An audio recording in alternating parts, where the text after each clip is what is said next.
they, without even realizing, are changing the voice of technology by Absolutely. just simply pushing themselves forward in their career and striving and putting their hat in the ring and having the confidence to say, do you know what? I don't hit 100% of that job spec, but tell me what it is you want to achieve. You bet your bottom dollar I'll do it. They have that confidence to just continue to strive in their career. And I think that they are paving the way for others to strive to be in leadership. They all agreed what a fantastic career it was and how being a woman in technology is your absolute superpower. And do not feel like you need to fit in. And when she stepped up to be in a leadership role, someone said to her, you're going to have to start dressing a bit more corporate. So the earrings got bigger, the clothes got more, sort of like feminine. And she sees it not as a disadvantage. Again, this is the big reframe, but as a massive advantage.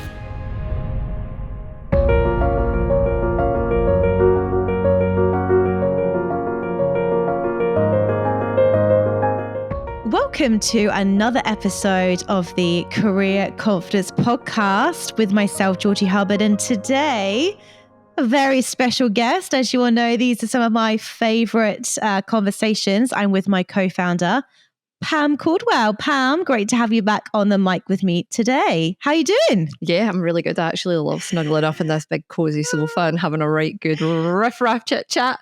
But yeah, no, it's great. It's always good to be back on the mic. And I just know that we've got some incredible women that are just absolutely loving the podcast. They're regular listeners and some of them are becoming good friends and clients. And it's just fabulous to know that I'm able to speak to them via the old Career Confidence Podcast.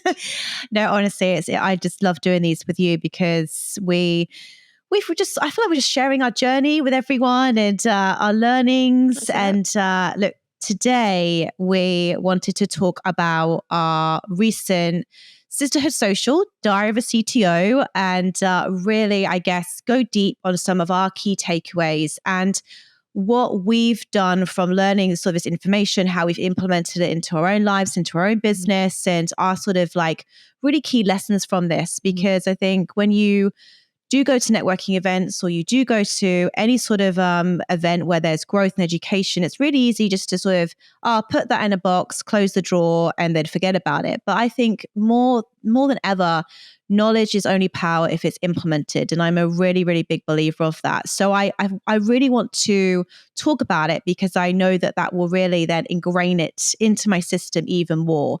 So that's what we're going to be talking about today. And hopefully everyone listening to this has had the opportunity to actually go and listen to the panel discussion. We uploaded onto the podcast last week and we've already had some amazing feedback.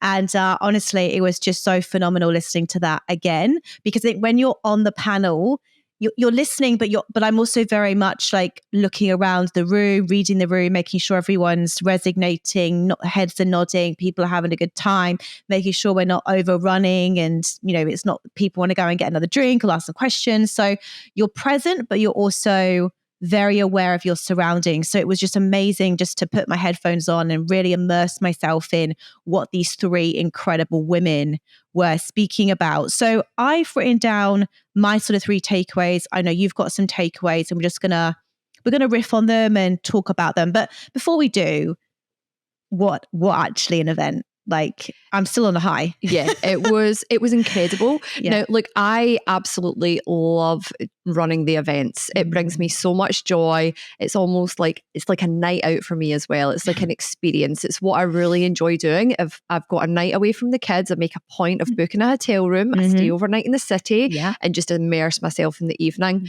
But my cup was so full from this event because afterwards, I mean, people were just coming up left, right, and centre and saying, that was so incredible. Let me tell you why. Can I tell you what I enjoyed here? Can I tell you what I enjoyed there? And it was the enthusiasm. It was the feeling in the room.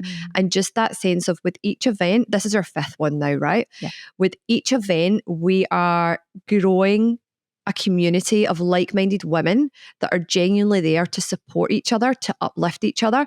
And what I felt was a sense of an environment that was created of women that felt that they could show up as the true versions of themselves. And it was just such an incredible evening. The fifth one, and I genuinely feel that they're only going to get better because that community is only going to continue to grow and evolve.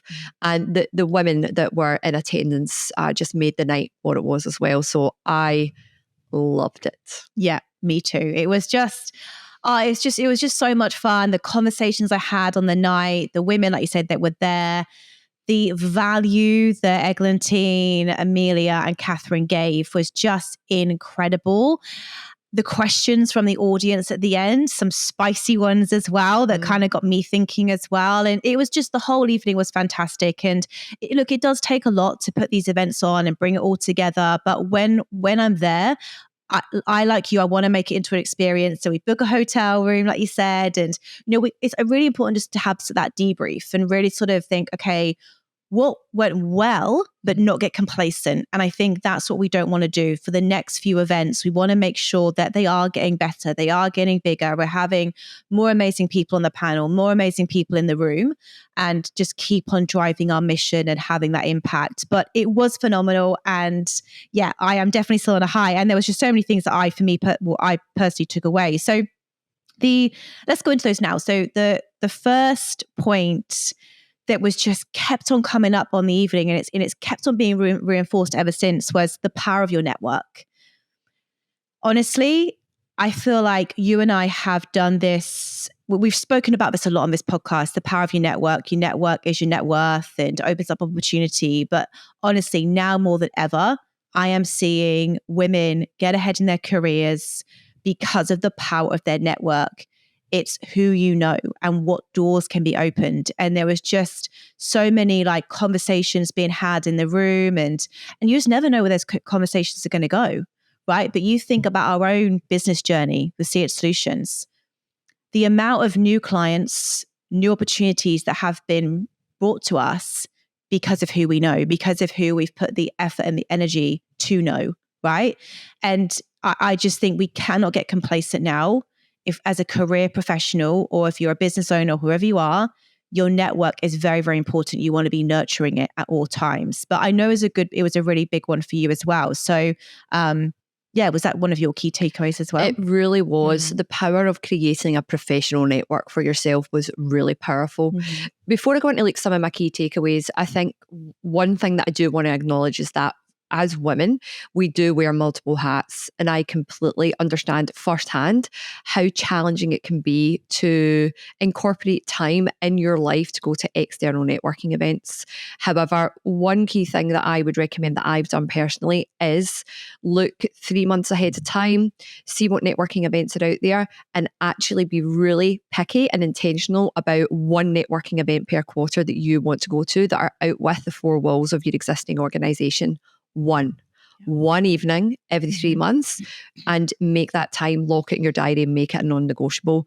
That's where you're going to just learn new perspectives and get out, meet new people. And that is where you'll start to think to yourself, right, okay, that is someone that I really connect with, that I would actually like to be really intentional about creating a professional network with. But back to the night, it was actually Catherine that gave a really poignant example about our network, which happened really recently. So Catherine Arnold, as hopefully you all know from listening to the podcast last week, ex-CTO of Jetstar, she's actually moving into a brand new role at Medibank. Now, she's recently went on that career journey where she's took a bit of time out and got really intentional about where she wants to go next. Now, what she said was, recruiters are your friends, but your network is the place that will make sure that you get the career of your dreams. That's what's going to make sure that you actually get a foot in the door of where it is that you want to go. So it is twofold. And I think our point was absolutely pick a few key recruiters that you know are absolutely fantastic at what they do. Build those relationships. Build those relationships, because those are absolute gold. However, where she got the best traction and a foot in the door of companies that she thought, I am so aligned with that organization. I'm so aligned with the values, and I'm so aligned with what it is that they want to drive forward. It was via our network. Now, being in a C-level executive role, she's obviously got access to so many people. But what she said is you can't build deep relationships with everyone, but be intentional about who you do build those relationships with. And I thought that's absolutely fantastic. So again, get to know people, maybe pick 4 or 5 people to start with that you think, right, I've met them. I'm going to start nurturing this and start nurturing it over time. And that's how your professional network will naturally evolve and expand and become really, really useful to you. But it was really powerful to hear Catherine talk about her job search journey and how it was a power of our network that actually has landed her our next huge role in Medibank. 100%. And also her reputation as well. She has really worked on that. I mean, there's actually not many people that I spoke to on the night that didn't know who Catherine was or hadn't reported into Catherine and just said wonderful things about Catherine as well. So, when you are thinking about your network, also think about what you can give as well as what you can get. And I think that's absolutely the key piece, is that what value can you give to the people that you want to network as well? Because it's one thing being like, oh, I want to be known by that person, but what do you want to be known for? Right. And I think these women or men, whoever you want to network with, you're not the only one who wants to network with them, right? So I think it's always being really intentional when you are reaching out or when you are going to these events of being like, these are the women that I know are going, these are the women I want to meet. What can I bring to them? Right. I think too many people go into networking thinking, what can I get versus what can I give? And I think if that's your intention always, you can't really go too wrong. And I look at Catherine and the impact she's had. There's a reason why she's got such a great network, right? It doesn't just happen overnight. So I think it is investing now. Don't wait until you're looking for a job. Don't wait until you need your network. Invest in those relationships now. Like you said, pick your key events throughout the year, go to them, show up as your best self, bring the energy, right, to the room, because that's one thing I say about the room. Every single person showed up as the best version of them that night. The conversations, the energy, everyone kept on saying it's such a great vibe. And I was like, that's because everyone's uplifting everybody else, right? So it's so important to invest in your network. And this goes both internally and externally, which we've done a whole podcast on as well. So yeah, make sure that you're thinking about, who do I want to network within my 4 walls of my business, and who do I want to get to know externally outside of the business as well, because internally as well, you don't know where these people are going to go. Yeah. Right. So you can start building up this relationship now internally, and then they can move on into different businesses and they could be the door opener for you. Correct. Do you know, just to follow on from something that you said, there were actually 2 women in the room that were from Jetstar. And they had the opportunity to watch Catherine operate in her role at Jetstar. They had never had the opportunity to work closely with her, but from what they seen from afar in Jetstar, they loved her. They were so inspired by what she'd achieved and how she operated that they did not want to miss our Sisterhood Club social and have the opportunity to be in a room with her. And that itself speaks absolute volumes. So it goes like, who do you want to be? Who do you want to show up as? Who do you want to be known as? That's absolute gold, what you just mentioned there. So that was just, those 2 women, they were absolutely fantastic, and they were there for a reason. And it was because of the experience that they had with someone that they hadn't even had the opportunity to work closely with. Exactly. Right. So that's a really, really key point. So invest in your network, but also invest in yourself as well, because that's the easiest way to grow your network if you've got value to give as well, because people want to get to know you as well. So that's absolutely key. The second big point for me, and this is just such a good reminder, because like you look at women in these leadership roles and you go, wow, you're so confident, you speak so well, you're such a good communicator, you're so smart and intelligent. But every single one of those women had experienced imposter syndrome and a lack of confidence and fear and all the things that we all experience every single day, every single week, right? And I think it's just that constant reminder of like, they're no different from you. And this is why we want to put women on a panel, because it's like, if she can do it, guess what? So can you.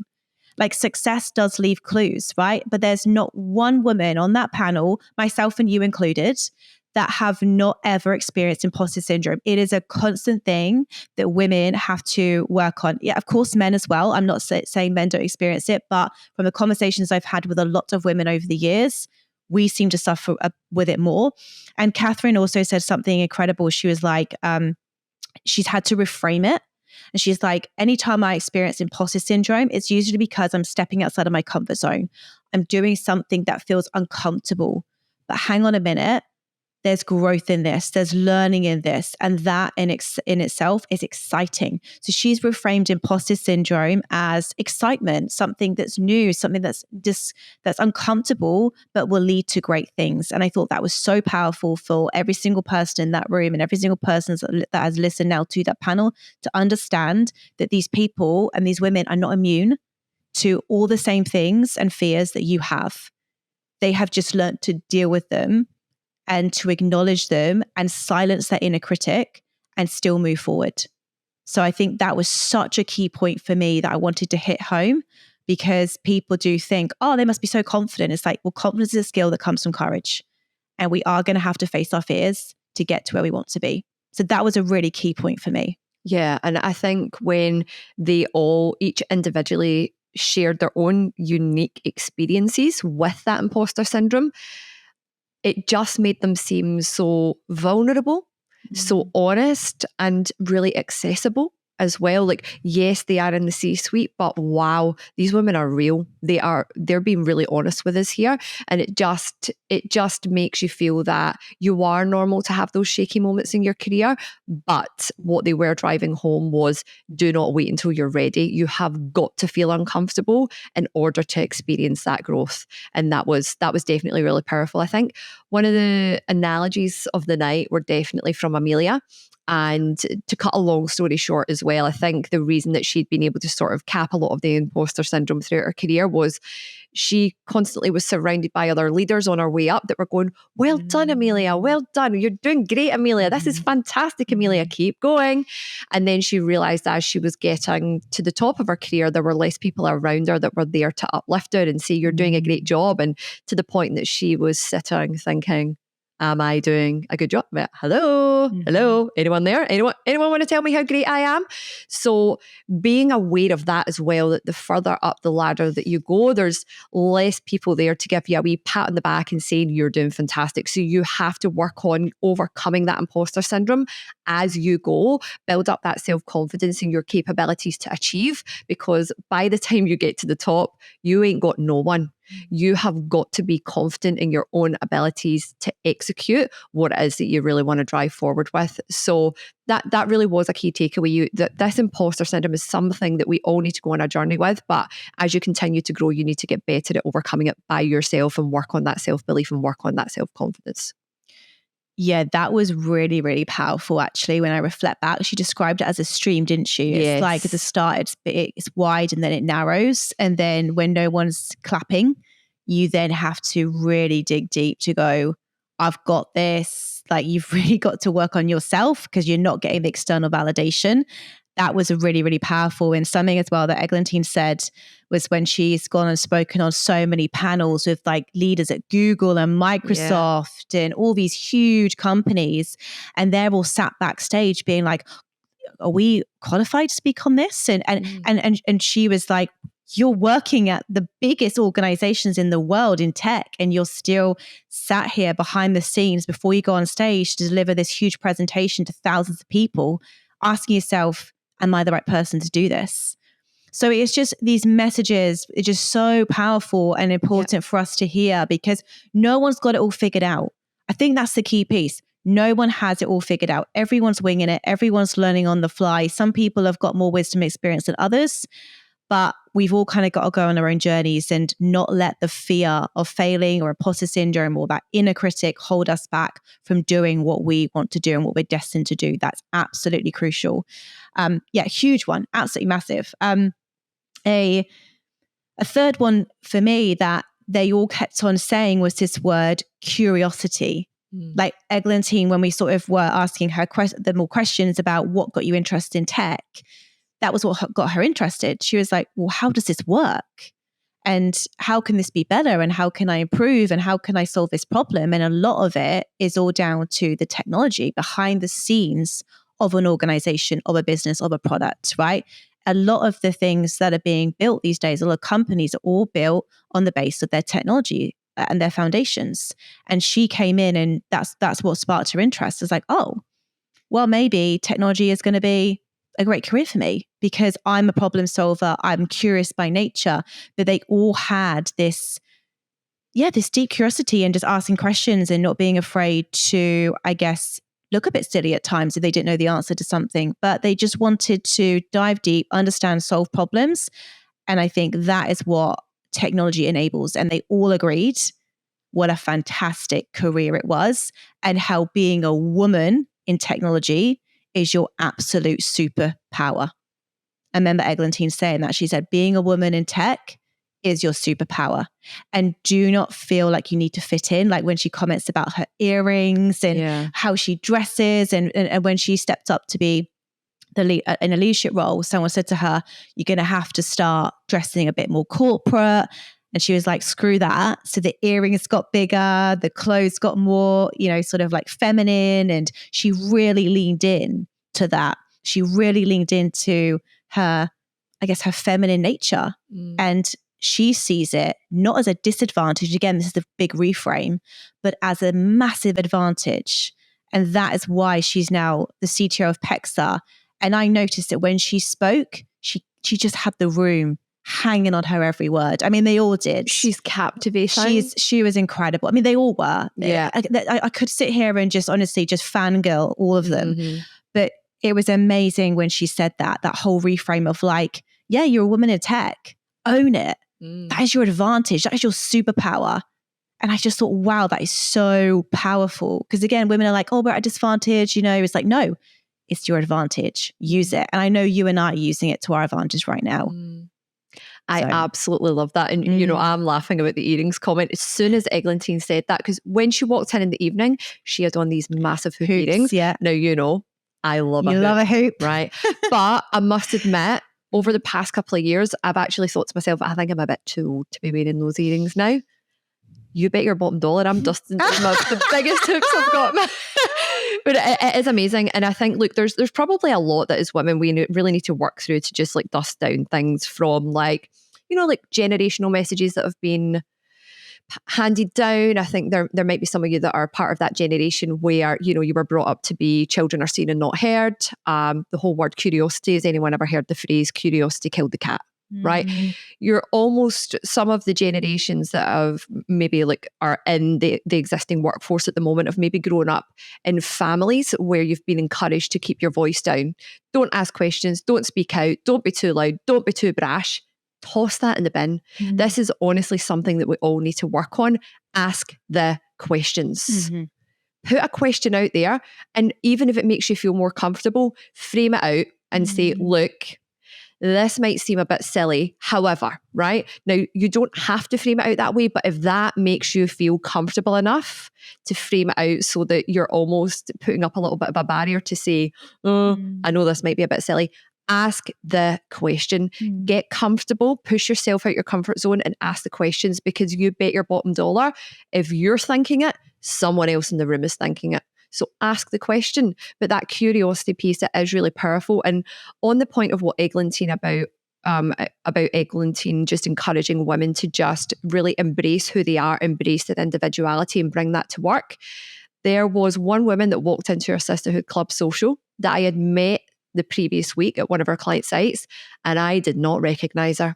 I know exactly who you're talking about. She looked phenomenal. I know. She walked in and I thought, oh, wow, who is this? Out. And she came up and she said, hi, Pam. Oh my gosh, it is so great to be here. I've been so looking forward to this. And I'm thinking, who are you? Oh my God, who are you? Who are you? Yeah. She went, oh, I nearly said her name, but I won't. Yeah. And I thought, oh my gosh, you look amazing. And I actually got to know her a good bit. We had a real good conversation, and she's actually worked overseas. She had worked in Berlin for a few years in her early career, right? And she is on these big, black, chunky boots with buckles. This red fur coat and a green silk dress, gold eyeshadow. I mean, she looked stunning, but she stood out and she brought her own unique self to our event. And she mentioned, look, since I've actually came back here and I got involved in more of a corporate role, I bought a few black dresses, but I've brought my real self tonight. And I thought to myself, when Eglantine was saying that, that's who I was thinking of. Yeah. And I thought to myself, I hope next week she feels confident enough to wake up, put on what is obviously an absolutely eclectic but fantastic wardrobe, and feels that she's got the confidence to step into an organisation like that, because she will stand out. And when you dress very authentically to who you are, you feel more prepared. You've got like, I love putting on a pair of heels. See, as soon as I've got a pair of heels on, I'm ready to go. I feel ready to achieve. So I think when we all embrace like who we are, even when it comes to how we dress, you feel as though you can show up as a real authentic version of yourself. And if she showed up like that, I bet you she would absolutely stand out and thrive in her role, because people would then know who she is. So that was really powerful. I'm really pleased that Eglantine said that, because I've taken something away from that. I am going to start wearing the hoops again. I love it. Yeah, honestly, I think it was just an incredible evening. And if you haven't yet listened to the panel discussion, please go and do yourself a favor and go and listen to it, because I think it's something I could listen to quite a few more times and probably just pick out more things. But it was an amazing evening. And I think this year, when it comes to Sisterhood Club, we're really going to be focusing on that whole community piece and really building out the community and really listening to the feedback from the members of the community as well about what sort of topics they want to learn more about, what kind of women they want to hear from, and just to make sure that we're not getting complacent, that we're constantly evolving and creating these safe spaces for women to show up as themselves, to come in that with those big hooped earrings and those fur coats on and, you know, buckled boots and have these conversations and just be themselves. And I don't know about you, but I have craved that for so long. I've kind of almost felt a little bit like a misfit sometimes, like in certain friendship groups that I've used to have. Like, I want to be around other like-minded women that are working on themselves, that want to see other women succeed and aren't afraid to just be themselves authentically and show up as their best version of them. And it's like, I just felt like I'd found my community, and it was just an honor to be in the room with those women. And what a privilege it is to create these types of spaces and these events that people come to and they come away feeling empowered, feeling inspired. It honestly gives me so much joy. And I honestly feel like we are at the start of our journey. We've learned a lot from running the 5 events now. Yeah. And I'm excited for the next one, which is going to be in July. So I am too. And I think one of my key takeaways from the evening wasn't even anything that any of the 3 women said. It was the power of the visibility. It was listening to their journeys. It was listening to their stories. And you and I, via the recruitment arm of the business, we speak to so many clients on the daily basis that are saying, we have got issues with diversity when it comes to leadership. And having Eglantine, Catherine and Amelia on the panel, by just simply watching them, I thought, now there's 3 powerhouse women. And they are showcasing what a career in technology can really look like. They, without even realizing, are changing the voice of technology by just simply pushing themselves forward in their career and striving and putting their hat in the ring and having the confidence to say, do you know what? I don't hit 100% of that job spec, but tell me what it is you want to achieve. You bet your bottom dollar I'll do it. They have that confidence to just continue to strive in their career. And I think that they are paving the way for others to strive to be in leadership. And I do think that the whole you cannot be what you cannot see is a real thing. But what I would encourage people to do is like seek out those inspirational female leaders that are in positions that you would like to go to and aim to build up a relationship with them. You know, that is the power of the network as well. It acts as an inspiration for you to achieve great things. And we do like to say as well, if you are in an organization where there isn't a visible female in a senior role, if you can't see it, be it. And that is where the power is. You have got to be in the driving seat of your own career. Get intentional about what it is that you want to achieve. Know where you are, know where you want to go. Get vocal about it, vocalize that, ensure that your organization provides you with the tools and the access to be able to achieve that, and absolutely go for it. Because the power of females in leadership, that was a key takeaway for me. I honestly left feeling so incredibly inspired that I could achieve great things just by simply watching, listening, and absorbing what those three individuals had to say. 100%. And I guess final point on it as well, which they all said, is that they haven't got to where they are overnight. It's also been, like you said, deciding where they want to go, deciding who they want to be, and continually working on themselves as well. Like, I don't think these women are going home at night and flicking on Netflix. They are reading, they're investing, then out there networking, building up their brand, building up their knowledge, building up their wisdom, learning from others. It's like we can't get complacent on that as well. We don't just click our fingers and these things come to us. We all have to take our own individual responsibility to make sure that we are doing all the right things every single day, every single week, to keep on working on ourselves and driving our own lives and our careers forward, because no one's coming to save us. No one's coming to make it happen for us. And I think it's great going to these networking events and feeling inspired, but what are you going to do about it? Right? You, like you said, you're in the driver's seat of your own life, and it's up to you to make these things happen. No one's going to do it for you, right? So you've got to take responsibility. You've got to be constantly working on yourself, surrounding yourself with the right people, but keep on bringing more value to the marketplace, more value to the people around you, more value to the business. And that is how you're going to get ahead and accelerate. And Pam and I will just keep on creating the safe space and keep on placing as many females as we can via our recruitment company, and also getting more sponsorships so we can keep on growing Sisterhood Club. So obviously, and again, a massive thank you to 7-Eleven and our new sponsor, UniSuper. Amazing to have some of the women in that room as well. And God, I could talk about them as well, because they were just such inspiring, amazing women. And we just had such a laugh and such joy. So look, Pam, I love what we're building with Sister Club. And I just want to just take a moment to say, you know, I'm really proud of you for what we're doing as well. And let's just keep going. Let's just keep on doing this. And thank you every single person that listens to this podcast, supports our mission, comes to our events. And if you haven't come to one of our events, please come to the next one if you can, but be quick, because tickets sold out pretty quick last time. And we're just going to keep on working on ourselves as well, so we can keep on bringing more value and getting better as well. So constant, never-ending improvement is absolutely key. But that is today's podcast. So Pam, it's been an honor. I've thoroughly enjoyed myself. It's been fun. It's been good to debrief, and we're going to do a lot more of these episodes as well. So let us know what your biggest takeaway from the panel discussion was, whether you've been to the event or you've listened to the podcast. Pam and I love it when you reach out to us, so please do that. And if you have a moment, the biggest gift you can give to Pam and I to really help us build Sister Club, keep on building our mission, is to leave us a review or a rating.